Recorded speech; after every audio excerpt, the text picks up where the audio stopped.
আসসালামু আলাইকুম।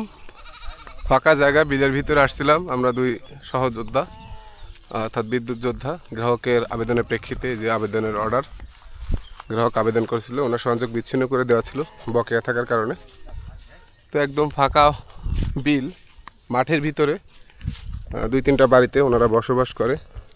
এখানে ফাঁকা জায়গায় বাড়ি করেছে, তো সেখানে লাইন নির্মাণ করা হয়েছিল এবং তারই প্রেক্ষিতে ওনারা বিদ্যুৎ ব্যবহার করে বিদ্যুৎ বিল বাকি রাখছিল। বাকি থাকার কারণে ওনার সংযোগ বিচ্ছিন্ন করে দেওয়া হয়েছিল।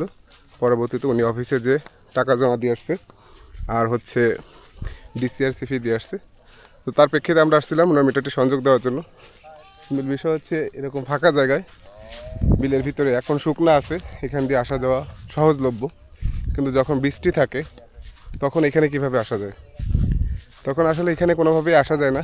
ওনার ওই হাঁটু সমান পানি এর ভিতর থেকে যাওয়া আসা করে। আর এই যে আমাদের খুলনার ভাষায় বলে আইল বা ভেরি, এটার উপর দিয়ে কোনো রকমভাবে যাওয়া আসা করে, হালকা করে চিকুন রাস্তা।